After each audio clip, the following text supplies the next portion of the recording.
السلام علیکم ورحمۃ اللہ وبرکاتہ۔ نحمدہ ونصلی علی رسولہ الکریم، اما بعد، فاعوذ باللہ من الشیطان الرجیم، بسم اللہ الرحمن الرحیم۔ رب اشرح لی صدری ویسر لی امری واحلل عقدۃ من لسانی یفقہوا قولی۔ سورہ البقرہ، اور ہم نے آیت نمبر 61 پر ختم کیا تھا، اور اس میں ہم بنی اسرائیل کی جو بہت سے واقعات ہیں ان کو دیکھ رہے ہیں، ان کے مسئلے مسائل ان کو سمجھ رہے ہیں، اپنے ساتھ بھی ریلیٹ کرنا سیکھ رہے ہیں کہ جی کہاں کہاں پر جو بنی اسرائیل نے غلطیاں کی ہیں، ہم امتی ہونے کے طور پہ، اور اب جو ہمیں ایک کام دیا گیا، ایک ذمہ داری دی گئی ہے، ہم یہ غلطیاں نہ کریں۔ لیکن بڑے دکھ کے ساتھ کہنا پڑتا ہے کہ ہم جتنا پڑھتے جاتے ہیں ہمیں بالکل ایسے لگتا ہے کہ ہمیں آئینہ دکھایا جا رہا ہے، اور ہم بھی اسی قسم کے کاموں میں الجھے ہوئے ہیں۔ اگلی آیت آج دیکھتے ہیں، آیت نمبر 62۔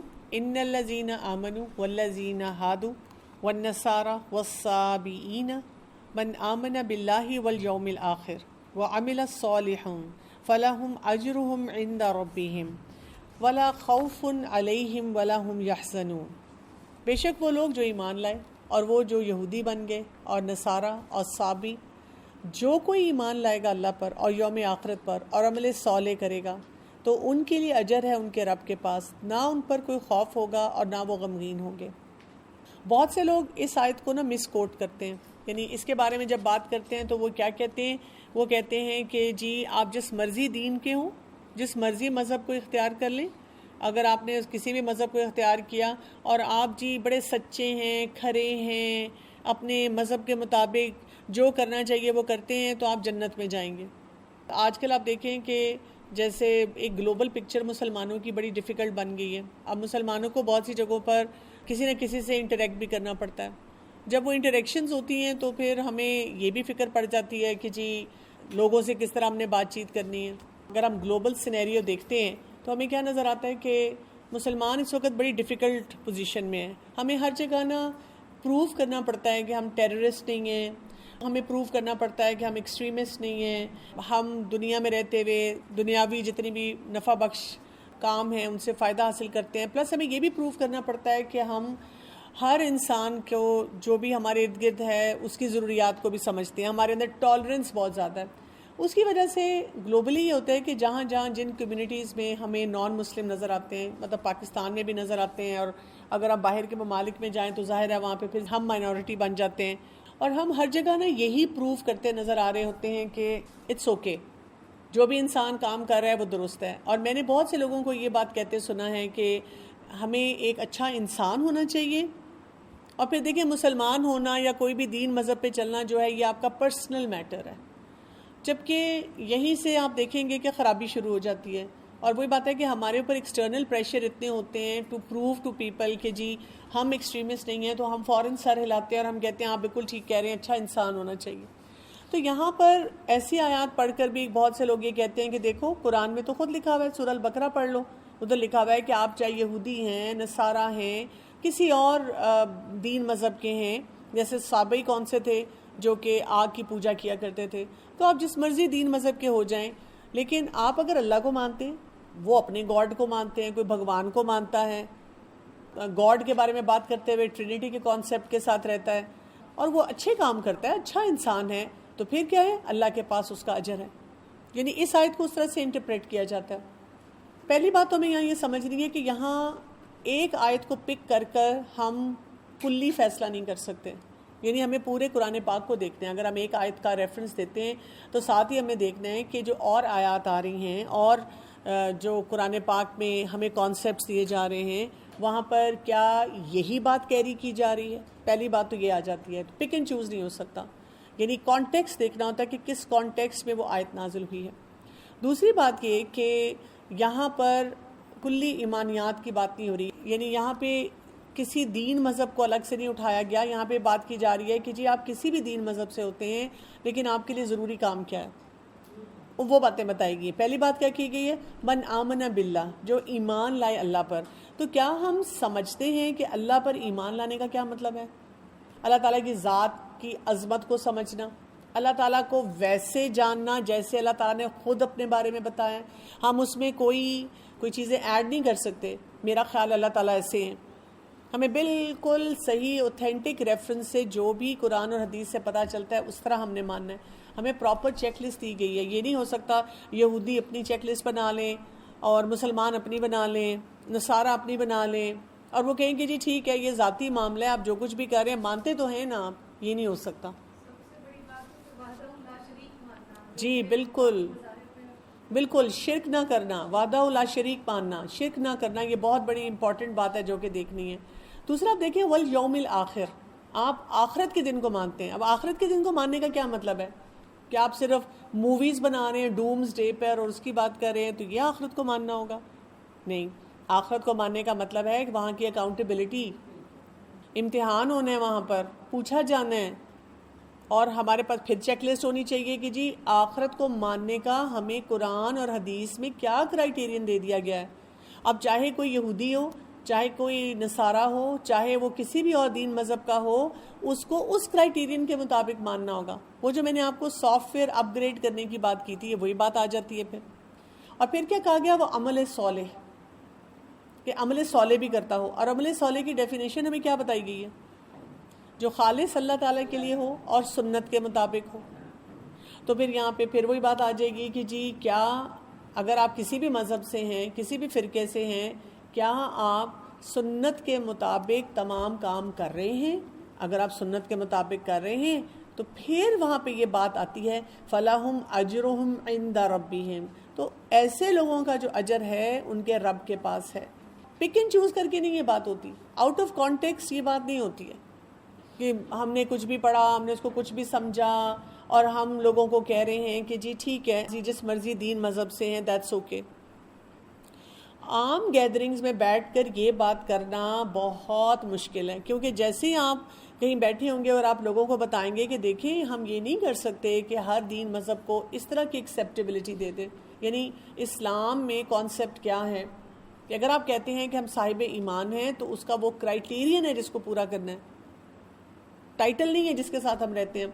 دوسری بات یہ کہ فرض کریں ایک مسلم کمیونٹی میں جو اس کرائیٹیرین کو پورے کر رہے ہیں, کچھ ایسے افراد رہتے ہیں جو کہتے ہیں کہ نہیں جی ہم نہیں اس کرائیٹیرین کو مانتے اور ہم اپنے طریقے سے رہنا چاہتے ہیں, تو پھر کیا ہوگا؟ وہ رہ سکتے ہیں, ان کو کوئی زور زبردستی جبر نہیں کیا جائے گا, لیکن پھر وہ ٹیکس دیں گے, پھر وہ جزیہ دیں گے تاکہ ان کو پراپر پروٹیکشن دی جائے, اور پھر ان کو کچھ کنڈیشنز کے ساتھ رہنا ہوگا. وہ اپنی طرح وہ پریکٹس کرنا چاہتے ہیں وہ کر لیں, لیکن وہ پھر اس طرح کھلم کھلا وہ کام نہیں کر سکتے جو کہ مسلم کمیونٹی میں الاؤڈ نہیں ہے.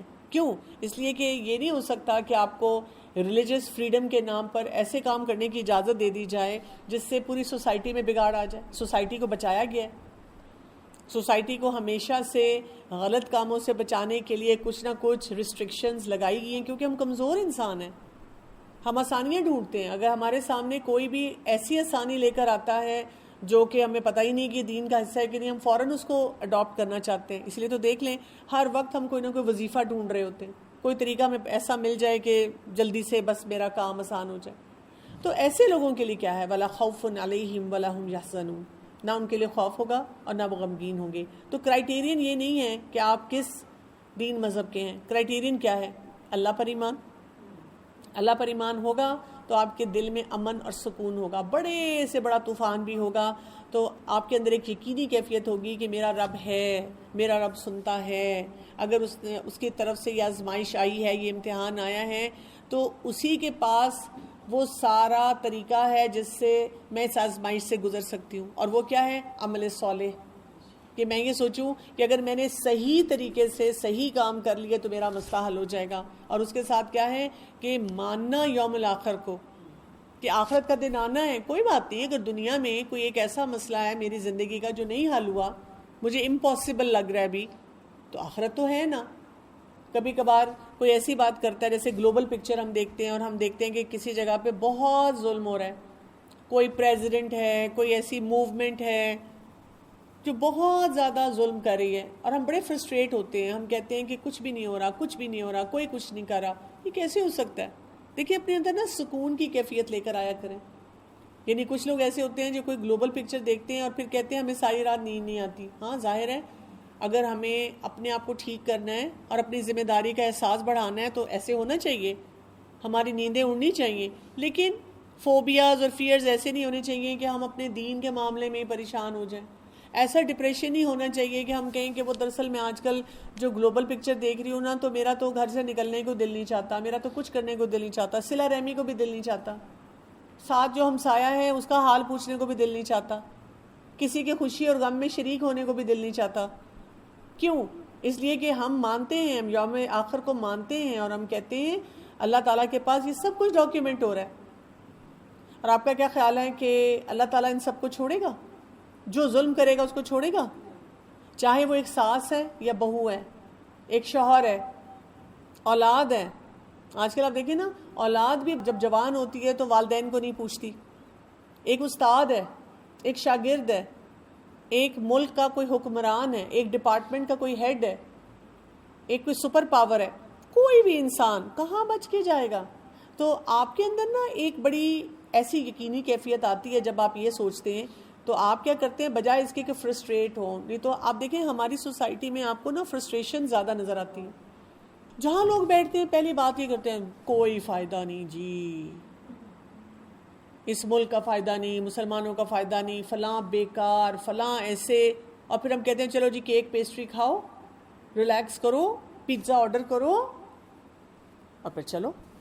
لیکن اگر ہم کہتے ہیں ہاں چیلنجز ہیں, ہر طرف چیلنجز ہیں, فتنوں کا دور ہے, اور اس میں مجھے یہ دیکھنا ہے کہ میرا حصہ کیا ہوگا, میں نے کیا کام کرنے. اور ساتھ ہی ہم سوچتے ہیں انشاءاللہ اللہ تعالیٰ کے پاس سب کچھ ڈاکیومنٹ ہو رہا ہے, میرا بیہیویئر بھی, میری لمیٹیشنز بھی, میں کیا کر سکتی ہوں کیا نہیں کر سکتی. تو اللہ نے چھوڑنا تو نہیں ہے کسی کو, بس مجھے اپنا کام درست کرنا ہے. تو الحمدللہ ہر دن ایک نیا دن, ہر دن ایک نیا کام کرنا. اور میں نے اپنی نیکیاں جو ہیں ان کو چھوڑنا نہیں ہے, ان کو ضائع نہیں کرنا کسی بھی طرح سے. یہ چیز ہمیں نا خوف اور یہ غم کی کیفیت سے نکالتی ہے. نہیں تو آپ دیکھیں اتنی فرسٹریشن کے ساتھ ہم رہ رہے ہوتے ہیں, ہم کہاں جائیں گے؟ کوئی سارا دن یہ سوچ رہا ہوتا ہے پاکستان سے نکل کر کیسے کہاں جائیں. اچھا آپ پاکستان سے نکل کے جائیں گے تو کیا ہوگا؟ سارے آپ کے پریشانیاں سب کچھ ختم ہو جائیں گی. آپ کسی بھی نئی کمیونٹی میں جاتے ہیں تو وہاں ایک اور نیا مسئلہ کھڑا ہوتا ہے. یہ بالکل اسی طرح ہے نا کہ یعنی جب کسی کا بچہ پیدا ہوتا ہے تو یہ پریشانی ہے, پہلے تو بچہ پیدا ہونے سے پہلے پریشانی شروع ہو جاتی ہے, کب پیدا ہوگا, کیا مصیبت, پریگننسی کی مصیبت. بچہ پیدا ہوا تو اس ٹائم پہ وہ اور مشکل, فلاں تو اندازہ ہی نہیں تھا اتنی دردیں ہیں. پھر بچہ پیدا ہو گیا تو اللہ یہ تو سوچا ہی نہیں تھا, اب راتوں کو سو بھی نہیں سکتے. اب کہتے ہیں کب کھانا شروع کرے گا, کھانا شروع کرتا ہے تو پھر ہمیں اور مصیبت شروع ہو جاتی ہے. اب اس کو کیا کھلائیں؟ پھر کہتے ہیں چلو اسکول جائے گا تو تھوڑا سکون ہوگا نا, میں سو لوں گی. اب پڑھائی کی مصیبت, کہتے ہیں تھوڑا بڑا ہو جائے گا, انڈیپینڈنٹ ہو جائے گا. اب کیا ہوتا ہے؟ اب اس کے اور طرح کے چیلنجز شروع, پھر اس کی شادیوں کی فکر, شادی ہو گئی تو اب میں کے سسرال کی اس کی فکر. یہ سائیکل یوں ہی چلتا رہتا ہے. تو ہمیں اپنے آپ کو تھوڑا ویل گراؤنڈڈ کرنا چاہیے. یہاں پہ ہمیں یہ ایک بہت امپورٹنٹ میسج دیا جا رہا ہے کہ اپنے آپ کو سنبھال کے رکھیں. پھر بنی اسرائیل کی جس طرح ہم پہلے بھی واقعات پڑھ رہے ہیں, اور واقعات کا یہاں پہ پھر وہی فلیش بیکس اور وہ گلمسز ہمیں دکھائے جا رہے ہیں. آیت نمبر 63 کو دیکھیں. وَإِذْ أَخَذْنَا مِيثَاقَكُمْ وَرَفَعْنَا فَوْقَكُمُ الطُّورَ, اور جب لیا ہم نے پختہ ہے تم سے اور اٹھایا ہم نے تمہارے اوپر طور کو. اور پھر کیا کہا؟ خُذُوا مَا آتَيْنَاكُمْ بِقُوَّةٍ, پکڑو جو دیا ہم نے تمہیں قوت کے ساتھ. وَاذْكُرُوا مَا فِيهِ, اور یاد کرو جو اس میں ہے. لَعَلَّكُمْ تَتَّقُونَ, تاکہ تم بچ جاؤ. تو کیا ہوا کہ ان سے پختہ عہد لیا گیا, کوئی فائدہ تو نہیں ہوا اس پختہ عہد کا. پھر ان کے اوپر وَرَفَعْنَا فَوْقَكُمُ الطُّورَ, اب ان کے اوپر پورے پہاڑ کو ان کے سر پہ لایا گیا کہ یہ اس کے نیچے تم کرش ہو جاؤ گے. اور پھر کیا کہا گیا؟ خُذُوا مَا آتَيْنَاكُمْ بِقُوَّةٍ. یہاں پہ ہمیں مشکلات سے ڈیل کرنے کا فارمولہ دیا جا رہا ہے. وعدہ ہم سے بھی لیا گیا ہے, ہم نے بھی اللہ سے وعدہ کیا ہے. ایک تو عہد الست کی شکل میں کیا جب ہمیں بنایا گیا, پھر اس کے بعد ہم ہر وقت جو کلیم کرتے ہیں اللہ تعالیٰ کے کہ ہم مسلمان ہیں الحمدللہ, یہ بھی ایک وعدہ ہے. پھر یہ کہ اللہ تعالیٰ سے ویسے بھی وعدے کرتے رہتے ہیں, بارگیننگ کرتے رہتے ہیں, اللہ تعالیٰ پلیز میرا یہ کام کر دیں, پھر دیکھیں میں سچی پکی مسلمان, پھر میں نمازیں ٹھیک کر لوں گی, پھر میں دعائیں اچھی پڑھوں گی, پھر میں قرآن ڈیلی پڑھوں گی, اللہ تعالیٰ جو کچھ آپ نے بتایا میں اس کے مطابق عمل کروں گی. قرآن کی کلاس میں بھی ہم ہر وقت وعدے کرتے رہتے ہیں. اور ہمارے سر کے اوپر بھی کچھ نہ کچھ تلوار لٹکتی ہے، کبھی کچھ کبھی کچھ، کبھی کوئی ٹینشن کبھی کوئی ٹینشن، کبھی ایک چیز کے لیے ہم پریشان، کبھی دوسری چیز کے لیے پریشان. اس میں فارمولہ کیا دیا جا رہا ہے؟ خذوا ما آتیناکم بقوہ، پکڑ لو اس کو جو دیا ہم نے تمہیں قوت کے ساتھ. ہم کہتے ہیں وہ میرا فون کدھر ہے، پکڑانا ذرا، اس کو میں نے قوت کے ساتھ پکڑنا ہے. گھر کی چابیاں، جیولری، شوہر کا ہاتھ، چھوٹا بچہ تو اس کا ہاتھ. جبکہ یہاں پہ کیا چیز قوت سے پکڑنے کے لیے کہا جا رہا ہے؟ اللہ کا کلام. اس سے یہ پتہ چلتا ہے کہ جتنی مشکلات ہوں تو ہم نے دین کو قوت سے پکڑنا ہے، فورسفلی پکڑ لینا ہے. اور آپ دیکھیں اکثر لوگوں کا رویہ کیا ہوتا ہے، دین سے پیچھے ہٹ جاتے ہیں، مشکلات میں ڈر جاتے ہیں. کبھی کبھی کہتے ہیں شاید میں اتنی گناہ گار ہوں، میری شاید عبادت ہی قبول نہیں ہو رہی، دعائیں نہیں قبول ہو رہی، مجھے اب گھبراہٹ سی ہوتی ہے، مجھے شرمندگی ہوتی ہے، میں دعا نہیں کر سکتی، آپ میرے لیے دعا کریں. اسی لیے لوگ آستانوں پہ چلے جاتے ہیں. ہم تو کسی قابل نہیں ہیں نا، تو چلو کسی بزرگ کے جھنڈے کے نیچے آتے ہیں، شاید کوئی ہمیں چھڑوا لے. لیکن یہاں پر ایک پرسنل رسپانسبلٹی بنی اسرائیل کو دی گئی، جس سے ہمیں بھی یہ سمجھ آتی ہے کہ ہماری بھی یہ پرسنل رسپانسبلٹی ہے. خذوا ما آتیناکم بقوہ، اس کو قوت کے ساتھ پکڑ لینا ہے، پورا فورس لگانا ہے. جب پریشان ہو، پریشانی میں چیزیں ہاتھ سے چھوٹ جاتی ہیں، فوکس نہیں رہتا، سمجھ نہیں آ رہی تھی کیا کرنا ہے. تو اپنی عادت بنا لیں، جیسے رسول اللہ صلی اللہ علیہ وسلم جب بھی پریشانی ہوتی تھی فوراً اللہ سے رجوع کرتے تھے، فوراً نوافل کی کثرت کرتے تھے، فوراً سجدے میں گر جاتے تھے. ہمیں کوئی آیت یاد آنی چاہیے، وَاذْكُرُوا مَا فِيهِ، یاد کرو جو اس میں ہے، کیا ریمائنڈرز دیے گئے ہیں. ہمیں فوراً سمجھ آنی چاہیے اچھا اس کے لیے کیا فارمولہ ہے، اس کے لیے کیا فارمولہ ہے، اس کے لیے اللہ تعالیٰ نے کیا فرمایا، کیا کرنے کی ضرورت ہے. اور اس سے کیا ہو جائے گا؟ لعلکم تتقون، تاکہ تم بچ جاؤ، تاکہ تمہارے اندر تقویٰ پیدا ہو، تاکہ تم اللہ کانشیس ہو جاؤ. یہی بچنے کا فارمولہ ہے. نہیں تو آپ چلے جائیں سائیکائٹرسٹ کے پاس، وہ آپ کو دوائیاں دے کے سلا دے گا. آپ چلے جائیں تھراپسٹ کے پاس، وہ کچھ آپ کو ٹپس دے دے گا، تھوڑی سی سپورٹ پرووائڈ کر دے گا. لیکن اگر آپ نے جو قرآن میں آیا ہے، جو احادیث میں آیا ہے، اس کو قوت کے ساتھ نہ پکڑانا تو مشکلات دور نہیں ہوں گی. کیونکہ دیکھیں امپاسبل گیمز ہوتی ہیں، ہم لوگوں کو، افراد کو نہیں بدل سکتے، کئی دفعہ ہم سچویشنز کو نہیں بدل سکتے، ہمارے کنٹرول میں ہی نہیں ہے. کہتی ہوں دیکھیں میرا تو مسئلہ نہیں ہے نا، مسئلہ تو میرے شوہر کا ہے نا، مسئلہ تو میری ساس کا ہے نا، مسئلہ تو اکانومی کا ہے نا، بزنس ڈاؤن ہوا ہوا ہے، مسئلہ تو کوئی بیماری ہے نا، ایسی بیماری ڈاکٹر نے بتا دی ہے جو ٹھیک ہی نہیں ہو رہی. اب یہ تو امپاسبل گیم ہے، یہ تو اللہ کے اختیار میں ہے. اللہ تعالیٰ کے لیے تو کوئی کام مشکل نہیں ہے. ایسے معاملات میں سکون بھی کہاں سے آئے گا؟ اللہ تعالیٰ کی طرف سے آئے گا. تو بنی اسرائیل کو بھی بڑی ایک اچھی انسٹرکشن دی گئی تھی کہ ان کو کیا کرنا ہے. یہ جو میثاق ہوتا ہے نا، یہ ایک ایسا عہد ہوتا ہے جس کو ہم کہتے ہیں بڑا بھاری اور بڑا تاکیدی. لیکن انہوں نے کیا کیا؟ ورس نمبر 64 میں دیکھیں، ثم تولیتم من بعد ذالک، پھر گئے تم بعد اس کے، کیجول ہو گئے. انہوں نے سنا، سر ہلایا، ان کو ریمائنڈر دیا گیا. آپ سوچیں نا، جب کوہ طور تھوڑا سا امیجن کریں ان کے سر پہ ہوگا، یعنی جب مشکل آتی ہے تو ہم کیا کرتے ہیں؟ ہم کہتے ہیں اللہ تعالیٰ توبہ توبہ، اللہ تعالیٰ معاف کر دیں، آئندہ بالکل ساری نمازیں پڑھوں گی، سارے کام کروں گی. بالکل زلزلہ آ جائے، نیچرل ڈیزاسٹر اگر کوئی آ جائے تو آپ دیکھیں، اگر آپ فرض کریں ٹی وی کھول کے ڈرامہ دیکھ رہے تھے، آپ اسی وقت ڈرامہ بند کرتے ہیں. یہ نہیں کہتے ہائی دیکھ تو لوں اگلا سٹیپ کیا ہے، تھوڑے جھٹکے ہی ہیں نا، یہ تو ختم ہو جائیں گے. نہیں، سب کچھ چھوڑ دیتے ہیں. ایسا ہی ہوا ان کے ساتھ کہ ایک نیچرل ڈیزاسٹر کی شکل میں ان کو دکھایا گیا کہ امپاسبلی تمہارے ساتھ وہ کام ہو رہا ہے. لیکن انہوں نے کیا کیا؟ ثم تولیتم، پھر گئے اس کے بعد. فلولا فضل اللہ علیکم، پس اگر نہ ہوتا فضل اللہ کا تم پر، ورحمتہ، اور اس کی رحمت، لکنتم من الخاسرین، البتہ ہوتے تم خسارہ پانے والوں میں سے. تو جو ہماری بچت بار بار ہو جاتی ہے، اس لیے نہیں ہوتی کہ ہمارے گھر بڑے مضبوط بنے ہوئے ہیں، ہم بڑے انٹیلیجنٹ ہیں، ہمیں طریقہ آتا ہے کام کرنے کا، ہم نے یہ کر لیا، ہم نے وہ کر لیا، فلاں نے بچا لیا، ڈاکٹر جو تھے بڑے ایکسپرٹ تھے، پیر صاحب جو تھے وہ بڑے قابل تھے، بڑی اچھی انہوں نے دعائیں کی، بڑا اچھا ٹوٹکا نسخہ وظیفہ بتایا، فلاں نے میری ہیلپ کر دی. نہیں، اس لیے کہ اللہ کا فضل ہوا. اور فضل کیا ہوتا ہے؟ فضل کہتے ہیں جو ہم ڈیزرو نہیں کرتے اور وہ ہمیں مل جائیں. آپ کسی شاپ پہ گئے، آپ نے کچھ خریدا، انہوں نے ساتھ ہی آپ کو نا ایک کی چین پکڑا دیا، ایک دوپٹہ پکڑا دیا، ایک ایکسیسری دے دی، تو ہم اتنے خوش ہوتے ہیں. ہمیں وہ چاہے 30 روپے کی چیز ہو نا، جو گھر آ کے کسی کے کام بھی نہیں آ رہی. کبھی ہم کس کو کہتے ہیں تم لے لو فری میں ملا ہے. کبھی بیکری پہ کوئی چیز لینے جائیں، بریڈ وغیرہ، تو انہوں نے ایک چھوٹی سی باسکٹ میں نا کچھ کوکیز وغیرہ رکھی ہوتی ہیں. وہ فلاں وزن بڑا ہوا ہے، ڈاکٹر نے منع کیا میٹھا نہیں کھانا، خود بھی وعدے کیے ہوئے، لیکن وہ اللہ کا فضل، وہ فری کی جو کوکی ہے نا، وہ ہم ضرور کھاتے ہوئے آتے ہیں، ضرور منہ میں ڈالیں گے. تو اللہ کا فضل ہے کہ انہوں نے منہ موڑا، لیکن پھر بھی اللہ تعالیٰ کی طرف سے ان کے لیے آسانی کوئی آ رہی ہے.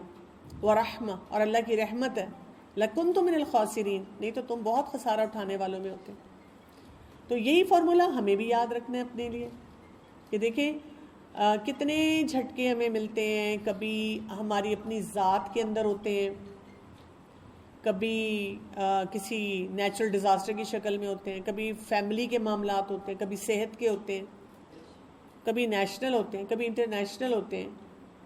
جھٹکے لگتے رہتے ہیں، لیکن ہم کیا کر رہے ہیں؟ ثم تولیتم، پھر منہ موڑ لیتے ہیں، پھر اپنا جو دل چاہتا ہے وہ کرنا شروع کر دیتے ہیں. اور اللہ کا فضل ہم پہ بار بار ہوتا رہتا ہے، جس کی وجہ سے ہم اوور کانفیڈنٹ ہو جاتے ہیں کہ ہم جو مرضی کریں. پھر اور مثالیں بھی دی جا رہی ہیں بنی اسرائیل کی. آیت نمبر 65 میں وَلَقَدْ عَلِمْتُمُ الَّذِينَ اعْتَدَوْا مِنْكُمْ فِي السَّبْتِ فَقُلْنَا لَهُمْ كُونُوا قِرَدَةً خَاسِئِينَ، اور البتہ تحقیق جان لیا تم نے ان کو جو حد سے نکل گئے تھے تم میں سے سبت کے معاملے میں، تو کہا ہم نے ان سے ہو جاؤ تم بندر ذلیل و خوار. جو واقعہ ہے سبت کا، یہ ہمیں پتہ ہے کہ ایک علاقہ تھا جو کہ سمندر کے کنارے تھا. وہاں پر جو لوگ رہتے تھے یہود کی بستی تھی، اور یہ فشریز کا کام کرتے تھے، مچھلیاں پکڑتے تھے، اپنا گزر بسر اچھا کر لیتے تھے. اب کیا ہوا؟ یہود کو کہا گیا کہ ہفتے کے دن آپ نے، سبت کے دن آپ نے کوئی کام نہیں کرنا. بڑے خوش ہوئے کہ چھٹی مل گئی، ایک دن بالکل چھٹی کریں گے، کچھ بھی نہیں کریں گے. یعنی یہاں تک تھا کہ دیا نہیں جلانا، روشنی نہیں کرنی، کچھ بھی کام نہیں کرنا، بس جسٹ ریلیکس سٹ، دنیاوی کام کچھ نہیں کرنا. انہوں نے دیکھا کہ جی کیا ہوتا ہے کہ باقی دنوں میں ان کو اتنی محنت کرنی پڑتی ہے، لیکن جب ہفتے کا دن آتا ہے تو وہ مچھلیاں جو ہیں وہ اچھل اچھل کر سامنے آ رہی ہیں. بڑی آزمائش کی، ہفتے کے دن کام نہیں کر سکتے اور اسی دن مچھلیاں آتی ہیں، اور باقی دنوں میں اتنی محنت کرنی پڑتی ہے. سوچا کیا کریں، تو انہوں نے ایک ٹرک کی. انہوں نے کہا ایسے کرتے ہیں کہ فرائیڈے کو جال ڈال دیتے ہیں، مچھلیاں پکڑی جائیں گی، اور سیٹرڈے کو تو ہم کچھ نہیں کر رہے، سنڈے کو جب جال نکالیں گے تو مچھلیاں اندر ہوں گی. تو انہوں نے یہی کیا، فرائیڈے کو جال ڈال دیا، اور سیٹرڈے کو مسکرا کے ریلیکس بیٹھے ایک دوسرے کو دیکھ رہے ہیں خوشی خوشی. اگلے دن صبح کو وہ ساری مچھلیاں ان کے پاس ہیں. اب یہاں پر جو یہود تھے وہ 3 گروہوں میں بٹ گئے. ایک تو وہ تھے جو کھلم کھلا یہ غلط کام کر رہے تھے اور کہتے تھے بھئی دیکھیں ہم سیٹرڈے کو تو کچھ نہیں کرتے نا، اللہ تعالیٰ نے تو سیٹرڈے کو روکا ہے، سبت کے دن روکا ہے. دوسری کیٹیگری وہ تھی جو کہتی تھی ہم کریں گے نہیں، لیکن بھئی ہمیں کیا، جو کرتا ہے وہ خود اللہ کو جواب دے گا، ہم انہیں روکیں گے نہیں. اور تیسری کیٹیگری وہ تھی جو خود بھی غلط کام نہیں کر رہے تھے اور جو غلط کام کرتے تھے ان کو روکتے تھے. اور جب اینڈ میں سزا ملی کونو قردۃ خاسئین، بن جاؤ بندر، تو 2 گروہوں کو ملی تھی. ایک وہ تھے جو کہ کھلم کھلا غلط کام کر رہے تھے، اور ایک وہ تھے جو خود کر نہیں رہے تھے لیکن روک بھی نہیں رہے تھے. تو یہاں سے ہمیں سبق یہ ملتا ہے کہ ہمیں اللہ تعالیٰ کو اس طرح ٹرک نہیں کرنا چاہیے. یعنی دین کے معاملے میں ہم یہ بھی شو کریں کہ ہم دیندار ہیں، لیکن ساتھ ساتھ ہم اپنے دنیاوی فائدے کے لیے وہ دین کو ادھر سے ادھر گھما پھرا دیں. دوسری بات یہ کہ جب ہم سوسائٹی میں کسی غلط پریکٹس کو دیکھتے ہیں تو ایک تو یہ ہوتا ہے کہ ہم خود نہیں کر رہے تو ہم کہیں گے بھی میں نے تو نہیں ہر ایک کا ٹھیکہ لیا ہوا نا کہ میں جا کر سب کو روکوں. طریقہ درست ضرور ہونا چاہیے، لیکن یہ کہ ہمیں کہیں نہ کہیں کسی نہ کسی طریقے سے ایک یہ سینسٹیوٹی رکھنی چاہیے کہ میں لوگوں کو ضرور بتاؤں، اویئرنیس ضرور کسی نہ کسی لیول پہ کریٹ کروں. ایسے انسینسٹیو نہیں ہو جانا چاہیے کہ جی مجھے فرق نہیں پڑتا، ٹھیک ہے جو کر رہا ہے کر رہا ہے. اور پھر اسی لیے آگے کیا کہا گیا، فَجَعَلْنَاهَا نَكَالًا لِمَا بَيْنَ يَدَيْهَا وَمَا خَلْفَهَا وَمَوْعِظَةً لِّلْمُتَّقِينَ، تو بنا دیا ہم نے اس واقعے کو عبرت ان سب کے لیے جو سامنے تھے ان کے اور جو پیچھے یعنی بعد میں آنے والے تھے ان کے، اور نصیحت متقی لوگوں کے لیے، ان کو عبرت بنایا گیا۔ نکال کہتے ہیں کہ جو ایسی سزا ہوتی ہے جو لوگوں کے لیے ایگزیمپلری بن جاتی ہے، امپیکٹفل بنتی ہے، آپ واقعی اس کا امپیکٹ لیتے ہیں اور آپ کہتے ہیں کہ فلاں میں نے جو دیکھا ہے نا، میری توبہ، میں نے یہ کام نہیں اب کرنا، تو ان کے لیے ایسی سزا بنائی گئی تھی کہ وہ نہ وہ غلط کام کریں۔ اور ہمیں یہ بھی پتہ ہے کہ اللہ تعالیٰ کی طرف سے جو سزا آتی ہے نا، وہ جو جرم ہوتا ہے اس کے مطابق آتی ہے، کیونکہ بندر بھی ٹرکس پلے کرتا ہے، الٹی سیدھی حرکتیں کرتا ہے، تو یہ بھی اسی طرح الٹی سیدھی حرکتیں کر رہے تھے، تو ان کو یہی والی سزا دی گئی۔ ابھی بھی جو پریکٹسنگ جیوز ہیں، وہ جو سیبت کا ان کا ڈے ہوتا ہے، جب بھی وہ سیلیبریٹ کرتے ہیں تو وہ یہی کرتے ہیں کہ وہ کوئی کام نہیں کرتے، یعنی اسی طرح وہ لائٹیں پہلے آن کر دیتے ہیں، کوئی کرنے کے کام ہے وہ پہلے کر لیتے ہیں۔ ہم مسلمان اس حساب سے زیادہ معتدل ہیں نا، ہمیں جیسے جمعے کا دن دیا گیا، لیکن کیا کہا گیا ہے کہ جمعے کے دن کا اہتمام، جمعے کی نماز کا اہتمام، جب نماز کا وقت ہو جمعے کے تو سب کام چھوڑ دو، مساجد میں آ جاؤ، اور جب جمعہ پڑھ لو تو پھر واپس اپنی تجارت پہ چلے جاؤ، واپس اپنے جو کام ہے وہ ریزیوم کر دو۔ لیکن ہم کیا کرتے ہیں، ہم نے جمعے کے دن کو بیکاری کا دن بنا لیا۔ پچھلے اور اگلوں کے لیے ایک نکال عبرت تھی، متقی لوگوں کے لیے کیا ہے، موعظہ۔ موعظہ ایسی نصیحت کو کہتے ہیں جو انسان کے دل میں اتر جاتی ہے۔ تو یہاں سے ہم نے ایک اور بات سیکھ لی، ایسا کام نہیں کرنا جس میں ہم کوئی ٹرکری پلے کر رہے ہیں۔ اللہ کا حکم جیسے ہے، ہمارے دل سے آواز آ رہی ہوتی ہے کہ تم گھما پھرا کر اس حکم کو بدلنے کی کوشش کر رہی ہو، پلیز یہ کام نہ کرو، تو ہم اپنی کوئی توجیہ نکال کر اس کام کو کرتے جاتے ہیں۔ اچھا، اس کے بعد ایک پورا واقعہ آ رہا ہے، بنی اسرائیل کا یہ آ رہا ہے۔ یہ جو ہے گائے کا واقعہ ہے، بقرہ، جس کے اوپر یہ سورت کا نام بھی ہے۔ تھوڑا سا اس کا بیک گراؤنڈ ہے۔ جو بنی اسرائیل ہے نا، ان میں ایک شخص تھا جو کہ قتل ہو گیا، اور لوگوں کو اس کے قاتل کا پتہ نہیں چل رہا تھا، کسی اور کے اوپر الزام آ رہا تھا، تو کافی ایک پریشانی سی پھیلی ہوئی تھی۔ تو اللہ تعالیٰ نے موسیٰ علیہ السلام سے کہا کہ ان کو کہیں کہ ایک گائے کو ذبح کریں، اور جب گائے کو ذبح کیا جائے تو پھر اس کا ایک ٹکڑا لے کر، یہ ایک معجزہ تھا، ٹکڑا لے کر جو قتل ہو گیا ہے اس کے جسم پہ لگایا جائے، جس سے وہ زندہ ہوگا، اور وہ زندہ ہو کر جو قتل کرنے والا ہے اس کا نام بتائے گا، اس طرح وہ پکڑا جائے گا۔ اب اس میں بہت سارے میسیجز تھے، امپورٹنٹ لرننگ تھی۔ ایک تو یہ بات تھا کیونکہ وہ گائے کی پوجا کرتے تھے، تو اللہ تعالیٰ ان کو آزمانا چاہتے تھے کہ وہ گائے کی پوجا اگر کرتے ہیں تو کیا وہ اللہ کا حکم ماننے کے لیے تیار ہیں، اللہ تعالیٰ کے کہنے پر یہ کام کریں گے۔ دوسرا، ان کو اپنے سامنے معجزے کے ذریعے بتانا تھا کہ دیر از لائف آفٹر ڈیتھ، ایک شخص جب مر جاتا ہے تو اللہ کے حکم سے وہ زندہ بھی کیا جا سکتا ہے۔ لیکن اب بنی اسرائیل نے اس پہ کیا کیا جب ان کو یہ حکم دیا گیا، وَإِذْ قَالَ مُوسَىٰ لِقَوْمِهِ، اور جب کہا موسیٰ علیہ السلام نے اپنی قوم سے، إِنَّ اللَّهَ يَأْمُرُكُمْ، کہ بے شک اللہ تعالیٰ حکم دیتا ہے تم کو، یعنی آپشن نہیں دی گئی تھی، حکم دیا گیا تھا، أَن تَذْبَحُوا بَقَرَةً، کہ تم ذبح کرو ایک گائے کو۔ بڑا سمپل سا ایک کام جو تھا وہ ان کو بتا دیا گیا۔ قالوا، انہوں نے کیا کہا، أَتَتَّخِذُونَا هُزُوًا، کیا تم بناتے ہو ہمارے ساتھ مذاق، Are you kidding? Are you joking؟ کیوں کہا انہوں نے؟ اس لیے کہ ان کے دل میں اتنی محبت تھی، انہوں نے کہا کہ یہ کیا بات ہے، ہم کیوں یہ کام کریں، ہم مذاق کر رہے ہیں ہمارے ساتھ۔ اس کے جواب میں موسیٰ علیہ السلام نے کیا کہا، قال اعوذ باللہ ان اکون من الجاہلین، انہوں نے کہا میں پناہ مانگتا ہوں اللہ کی کہ میں ہو جاؤں جاہلوں میں سے۔ اس سے کیا پتہ چلتا ہے، مذاق اڑانا اور خاص طور پہ دین کا مذاق اڑانا ایک جہالت کا کام ہے۔ یعنی چاہے آپ کسی کے حلیے کا مذاق اڑا رہے ہیں کیونکہ وہ دینی حلیہ ہے، دیکھیں اگر کوئی آف سلیوز میں خاتون آئیں گی تو کیا ہم اس کا مذاق اڑائیں گے، ہائی بے شرم ننگی نظر آ رہی ہو؟ نہیں، ہم بلکہ پوچھیں گے کس ڈیزائنر کا ڈریس پہنا ہے۔ لیکن اگر کوئی پردے والے آئے گی تو اس کو کہیں گے ننجا، فنڈو، کچھ نہ کچھ نام لے کے، پھر کہیں گے میں مذاق کر رہی تھی، I was just kidding۔ کوئی مرد ہوگا تو اس کا نام بھول جائیں گے، مولوی مولوی مولوی۔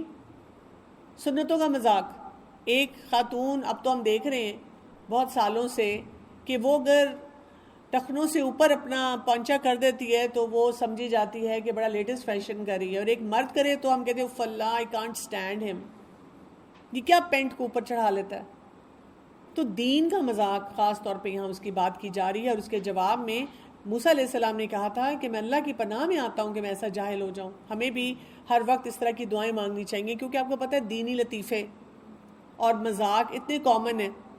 اچھا، ہسبینڈ وائف کے لطیفے اتنے کامن ہیں، اتنی خراب باتیں ایسوسیٹ کر کے کر دی جاتی ہیں.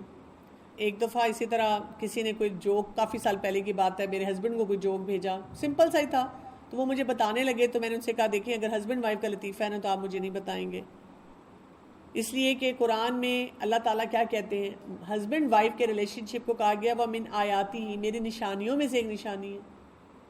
تو سورہ روم کی آیت ہے نا، تو میری نشانیوں میں سے ایک نشانی ہے. تو جو اللہ کی نشانی ہے ہم اس کا مذاق اڑائیں گے؟ یہ ہم کام نہیں کر سکتے. آپ دیکھیں کہ بچے ہمارے حفظ کر رہے ہیں تو ان کا مذاق اڑاتے ہیں، تم حفظ کر رہے ہو تو نماز کیوں نہیں پڑھتے. اسی طرح سے رشتہ دار ملتے ہیں تو وہ ان بچوں کا مذاق اڑاتے ہیں. یہاں تک کہتے ہیں تم اس کو کیسا بنا رہے ہو، اس کو تم یہ بھی نہیں کھانے دیتے. آپ ہیلدی ایٹنگ بھی کرا رہے ہیں، اس پہ بھی مذاق اڑائیں گے. اب تم نے یہ بھی نہیں کرنے دینا، اب تم نے ایسے بھی نہیں کرنا. ایکچولی ہمیں نا صلہ رحمی نہیں کرنی آتی کہ صلہ رحمی کا مطلب کیا ہے، اور ہم کیا کرتے ہیں اوور انگیج ہو جاتے ہیں، یعنی اپنی حد کو کراس کرتے ہیں. یعنی آپ کسی کے گھر میں جاتے ہیں تو ڈرائنگ روم میں بیٹھتے ہیں، لاؤنج میں بیٹھتے ہیں، سیدھے بیڈ روم میں نہیں گھستے.